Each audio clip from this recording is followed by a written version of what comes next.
stories this evening, sponsored by Courts, bringing value home. Court denies adjournment in AZRUDDIN Mohamed's extradition hearing.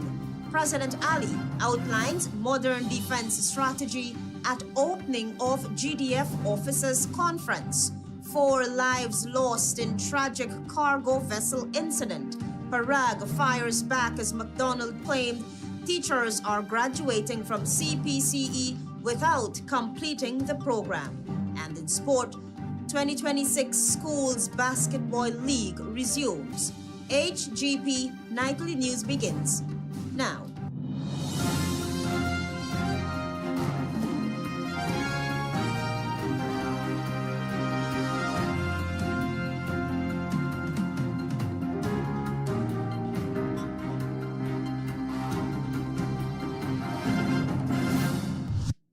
Good evening to our viewers here in Guyana and online. I'm ALETHEA Grant with the Thursday, 5th February 2026 edition of the HGP Nightly News. We'll tell you this evening that United States indicted Guyanese gold dealer and Guyana's newly sworn-in leader of the opposition, AZRUDDIN Mohamed, has failed in his attempt to further delay his extradition committal hearing after a magistrate ruled that the case must proceed despite his responsibilities as opposition leader. Travis Chase is on that story.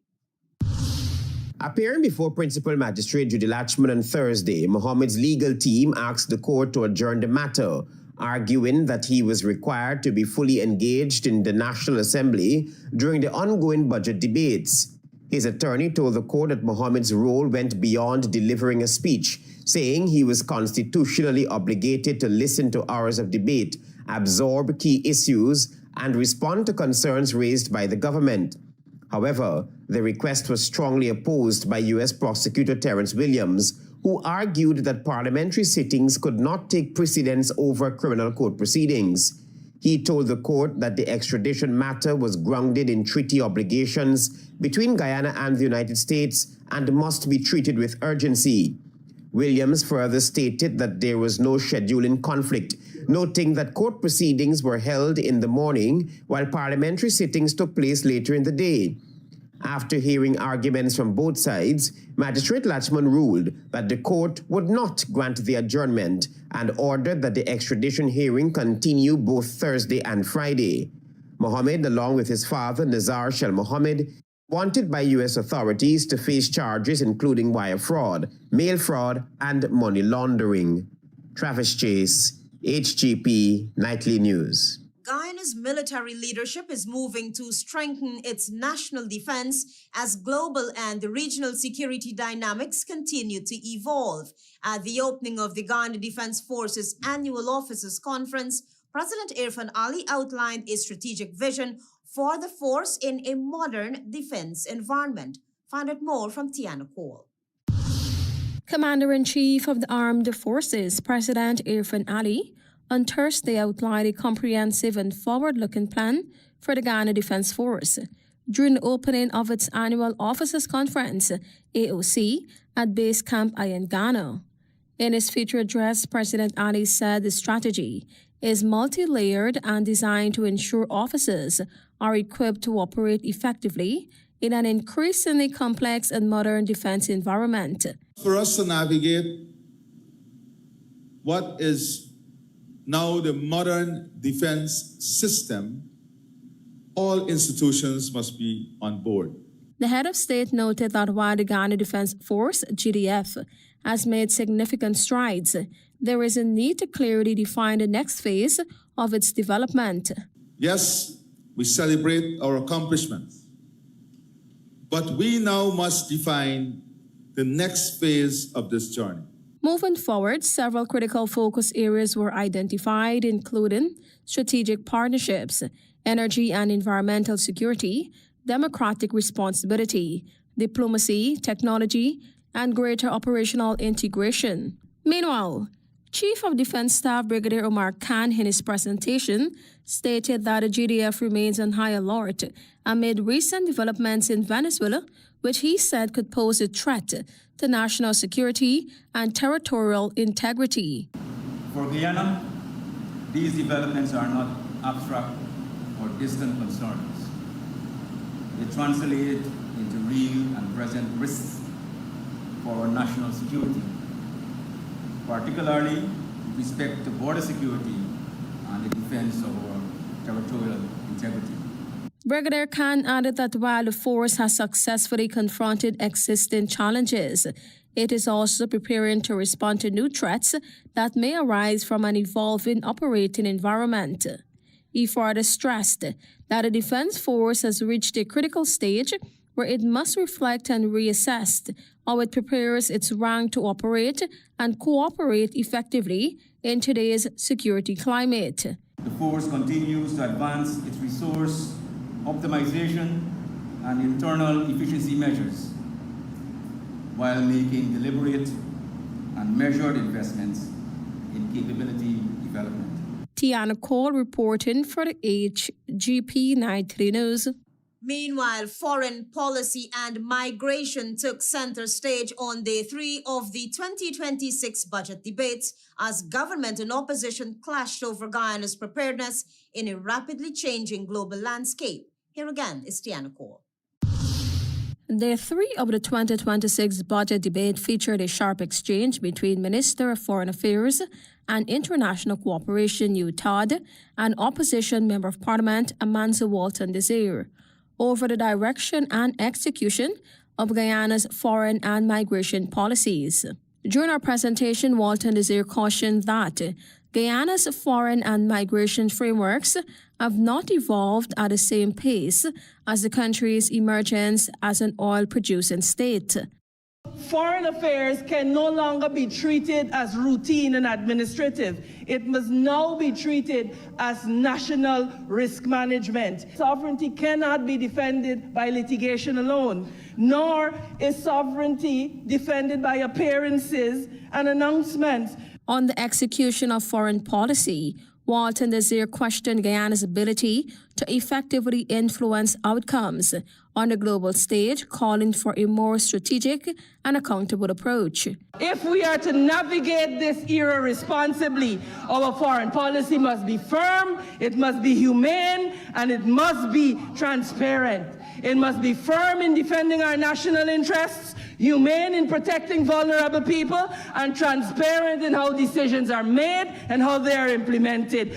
Turning to migration, the opposition MP warned that inadequate planning and oversight could have serious consequences, stressing that unmanaged migration reflects weak governance rather than compassion. And the thing about poor governance is that it never bothers the government first, because they sit in their ivory towers with their sirens going through, woo, woo, woo, and they're parting traffic. Poor governance affects the people first. In response, Minister Todd mounted a robust defense of his government's approach, stating that Guyana's foreign policy is being aggressively pursued, with $100 million allocated towards safeguarding the country's borders and strengthening regional and international engagement. Conducting foreign policy is not only at the policy level. A lot of the execution happens at the technical level, and that is how we're operating as a ministry. Todd further emphasized that foreign policy remains a central pillar of Guyana's national development strategy, supporting social progress, economic expansion, and an improved quality of life for citizens. As a government, we believe in policies that can be backed by data, in some cases by science, empirical evidence, backed by ownership of the people, and that is why we have been successful in our national policies. As it pertains to diaspora engagement, he said it remains a central pillar of the government's development strategy, and between 2020 and 2025, more than 2,162 Guyanese were assisted in returning home. Tiana Cole reporting for the HGP Nightly News. Stay tuned, we have more news for you on the other side of the break. Celebrate with us at Courts. We have what you need at the biggest season sale. Save with great deals and huge savings on select items store-wide. Get unbeatable values on TVs, new arrivals in furniture. Save on select bedroom sets, large appliances, free gifts, and much more. Shop now, pay later. Get huge savings this season, only at Courts. Bringing value home. Offers end February 28, 2026. Conditions apply. Welcome to SNL Electrical Inc., where lighting and electrical needs are met with expertise and style. From the latest in electrical lamps to durable cables, circuit breakers, panels, we have it all. Illuminate your space with our elegant chandeliers, stunning crystal lights, and versatile pole lights. Looking to upgrade your comfort? Explore top-of-the-line AC units and our diverse selections of stylish styles. Visit us at 170-180 Thomas Street, Kitty, Georgetown. Discover a solution that not only lights up your world but transforms it. Call us on telephone number 226-3018 or 223-1634. SNL Electrical Inc., powering your life with elegance, quality, and care.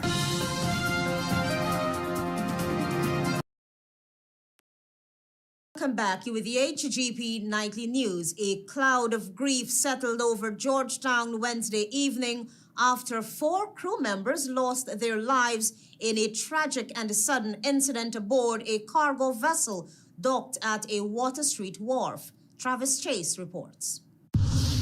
Police say the men collapsed Wednesday evening while on duty after entering a confined area in the lower section of the vessel near the engine room.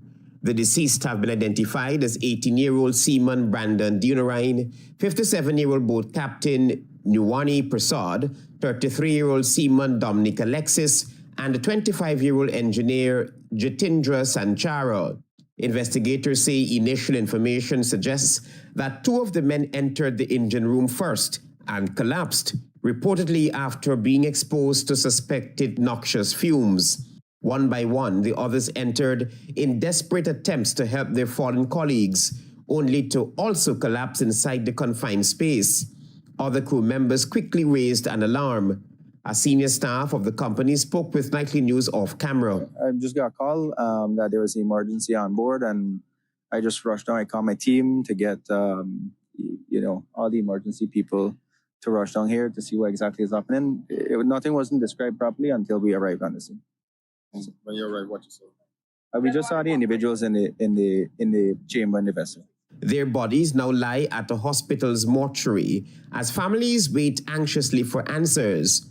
Post-mortem examinations are expected to determine the exact cause of death.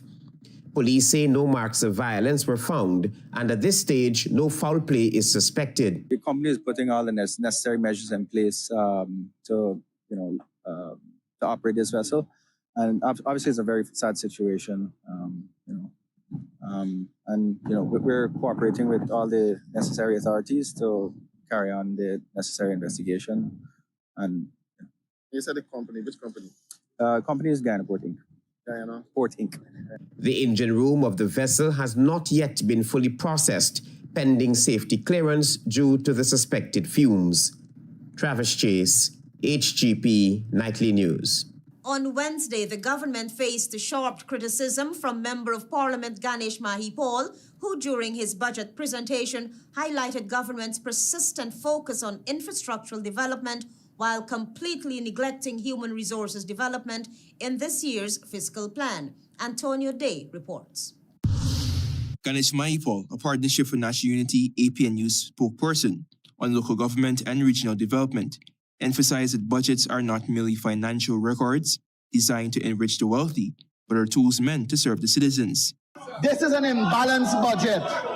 This budget is not balanced, Mr. Speaker.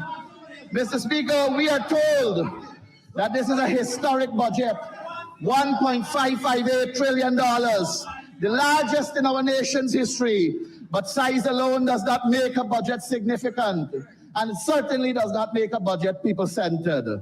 Mahipal reminded the government that many public servants face daily hardships and that the 2026 fiscal plan fails to address their struggles. He stressed that the budget's true value lies in its ability to improve the lives of hard-working Guyanese struggling to survive. Growth without fairness and equity is not progress. Spending without fairness and equity is not people-centered development. He highlighted that capital projects continue to receive hundreds of billions of dollars annually, benefiting contractors, developers, importers, and established businesses, while acknowledging the necessity of infrastructural development amid a booming construction sector. Paul insisted that human resources development must not be sidelined. The APNU spokesperson on local government and regional development pointed to frequent mismanagement and delays in capital projects, which the government still deems worthy of substantial investment. Let me be clear, Mr. Speaker. Investment in all businesses is necessary. Development is necessary. The problem is when it is geared to benefit the rich at the expense of the poor and vulnerable. Antonio Day reporting for the HGP Nightly News. Meanwhile, a war of words has erupted as Member of Parliament Coretta MacDonald accused Education Minister Sonia Parag of allowing teachers to graduate from the Cyril Potter's College of Education without completing their program. Here's that story. Sonia Parag should be telling this nation the amount of teachers whom they would have instructed, the lecturers, to give them pass grades when they did not complete the program. And I can provide evidence. That was Member of Parliament Coretta MacDonald and President of the Guyana Teachers Union accusing the Minister of Education of political interference and misconduct at Sir Potter College of Education. However, no sooner was the allegation made, the minister fired back at the Member of Parliament. It's completely false. And it is ridiculous, actually, because it's seeking to undermine the CPCE and undermine our teachers who are training and heading into the schools. Minister Sonia Parag, in her defense, said the allegations, first made on a morning program, are not true, as she doubled down and alleged that the MP is seeking to tarnish the good name of the teaching institution and the products of that institution. She's of the view that mischief is afoot and is calling for the MP to change her position on the issue. CPCE have very strict standards, and that is you have to have the academic, the practicum, and the assessment required of you before you can exit that college. Parag pivoted and posited that her government has been responsible over the last 5 years for training more than 2,000 teachers, a feat her government is proud of, unlike the APNU-AFC government that was only capable of training a few hundred teachers over its tenure. The minister said it is her goal that all teachers in the system are trained, followed by them being graduates, which ensures quality output. However, MacDonald has claimed that she has evidence to validate her allegations and will not change her position on the issue. Marvin Cato reporting for HGP Nightly News. The Internet Corporation for Assigned Names and Numbers, better known as ICANN, recently launched its inaugural ICANN Near You conference in the Caribbean, a landmark event focused on regional cooperation and digital empowerment. Antonio Day spoke with key facilitators and brings us this report. The ICANN Near You 3-day conference concluded on Thursday, which focused on technical training and policy discussions held at the University of Guyana's College of Medical Sciences in Georgetown. Mr. Rodrigo de la Parra, ICANN's Vice President for Stakeholder Engagement, explained during an interview with Nightly News that the conference is part of ICANN's mission to strengthen internet resilience and technical capabilities and capacity, not only in Guyana, but across the wider Caribbean region. And as part of our mission, we do outreach and engagement activities because this technical function, since it's very important for the internet and for the world, what we try to do is go spend some time in different countries, different locations, engage with local stakeholders, and invite them to participate in ICANN. De la Parra, who also serves as ICANN's Managing Director for Latin America and the Caribbean, emphasized that the conference showcased the power of regional collaboration and the effectiveness of the multi-stakeholder model in promoting inclusive internet governance. Albert Daniels, ICANN's Senior Manager for Stakeholder Engagement in the Caribbean, highlighted the importance of internet security in cyberspace. We are happy that on this trip, we've been able to get representatives from some of the governmental organizations involved in IT.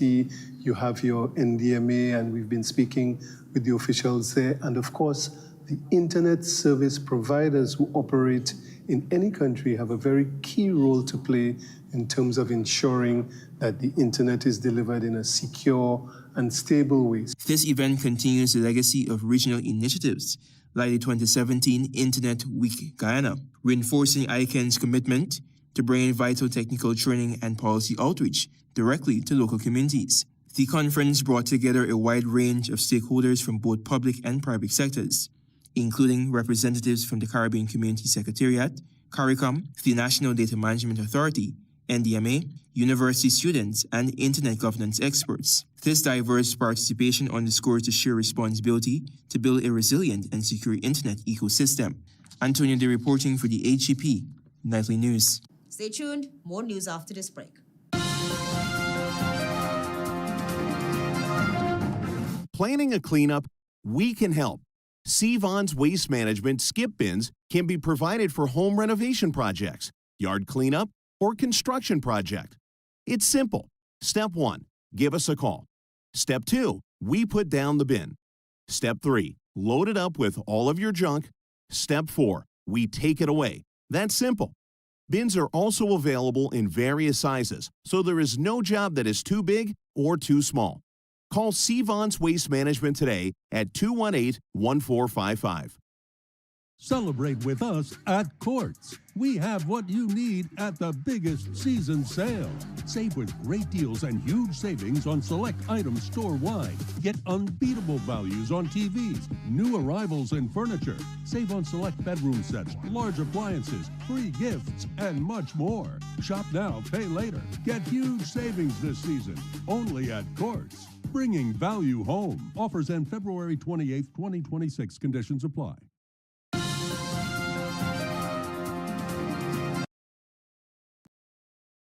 You're still with the HGP Nightly News. Residents of Red Road in Sophia protested government's decision to remove them from in front of the Otachang Conference Center during the ongoing budget debates over threats of removal from their homestead. Marvin Cato is on that story. Residents of D Field, also known as Red Road in Sophia, has been protesting over the past 2 days in front of the Otachang Conference Center after they were told their homes would be bulldozed in the coming days. The residents informed that they were told by the government that they have until Saturday, 7th of February, to remove from the area. We're out here because we've been victimized, and we believe that is enough. For the people and on behalf of everyone, I believe that we should be treated fairly and equally. Residents say there were several engagements with representatives from the Ministry of Housing, but despite those engagements, just a handful of the residents were given house lots where there are no proper infrastructure in place. No water, no lights, no drainage, among other important amenities. You're bringing foreigners into our country and you're giving them better treatment than us. Yeah. Residents contend that the ministry is asking them to pay between $1.5 million and $1.7 million for these lands, of which they cannot afford to pay since they are squatting. The protest was organized to bring attention to the issue so that they can get better response to their plight. The theme of the 2026 budget is putting people first. The residents are asking if this is the way the government intends to put people first. Marvin Cato reporting for HGP Nightly News. Stay tuned for regional news.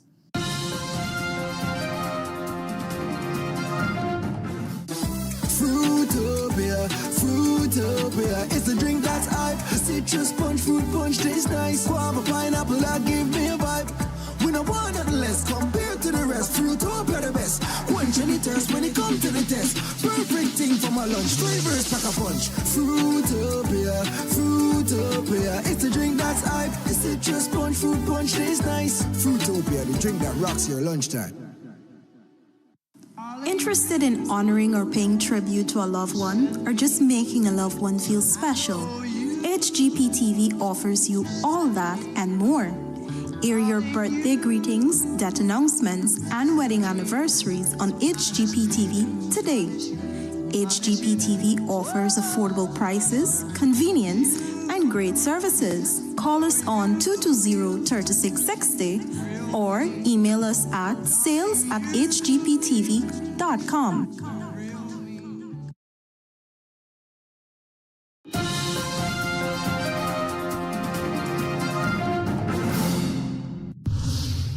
Good evening and welcome to Thursday's edition of the Regional News.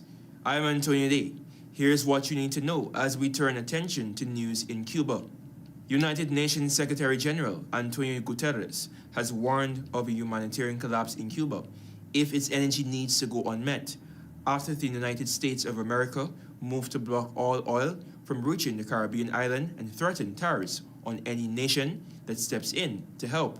The warning on Wednesday came amid a severe fuel shortage in Cuba that has prompted hours of blackouts, even in the capital of Havana, as well as a surge in prices for food and transportation. Stefan Dujarric, a spokesperson for Guterres, told reporters in New York that the United Nations chief was extremely concerned about the humanitarian situation in Cuba, which he said will quote-unquote worsen, if not collapse, if its oil needs go unmet.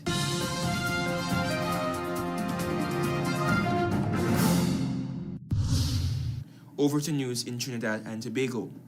The People's National Movement, PNM, has condemned the government's imposition of what it described as quote-unquote inheritance tax on Housing Development Corporation properties, stating on Wednesday that the new fee impacts among the most vulnerable in society.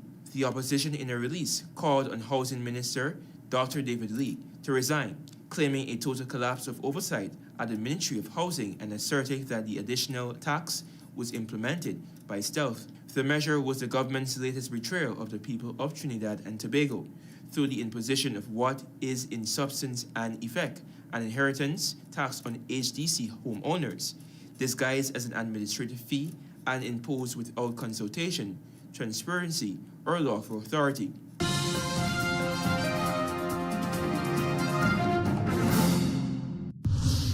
And finally, with international news coming out of the Middle East, Israeli tank shelling and airstrikes killed 20 Palestinians, including 4 children in Gaza on Wednesday, health officials said. The latest violence to undermine a truce in the enclave. Among the dead was a medic who rushed to help victims of a strike in the southern city of Khan Yunis and was then killed by a second attack on the same location, health officials said. Other strikes hit Gaza City in the north, where health officials said a 5-year-old boy was killed.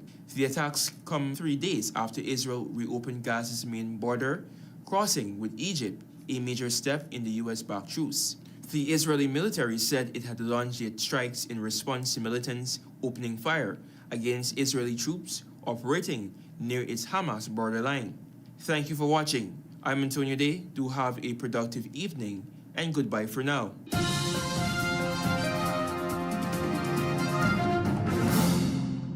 Let's now join Delwyn Neblet for HGP's Sports Pulse.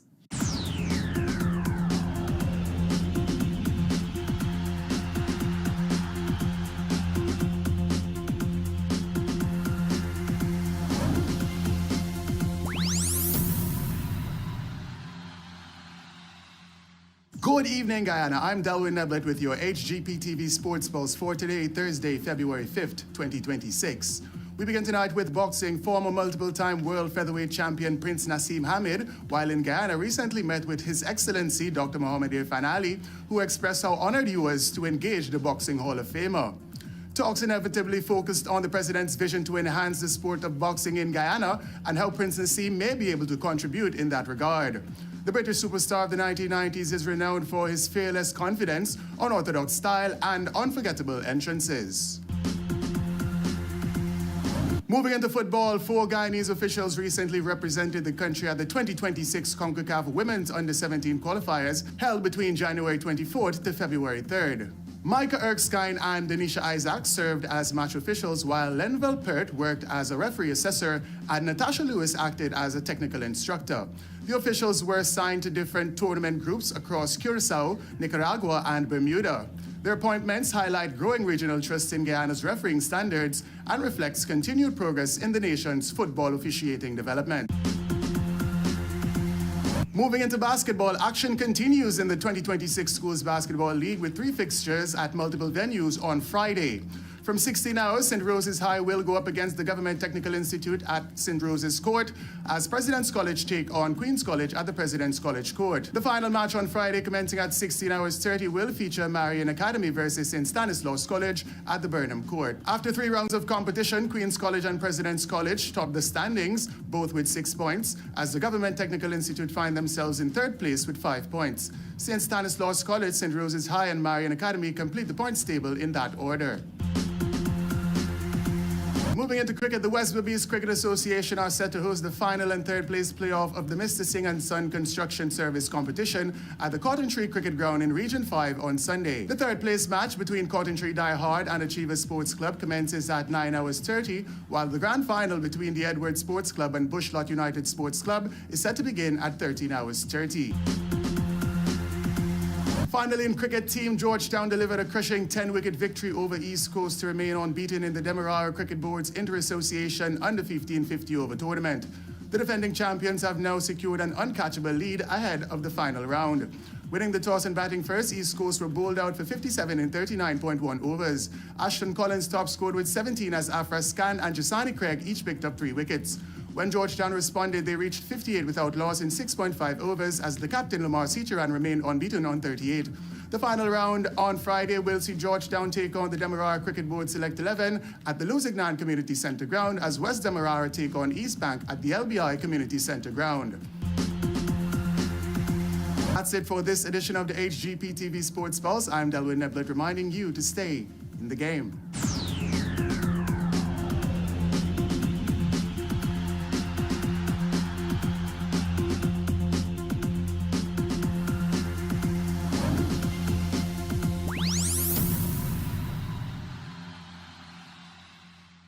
Court denies adjournment in AZRUDDIN Mohamed's extradition hearing. President Ali outlines modern defense strategy at opening of GDF officers conference.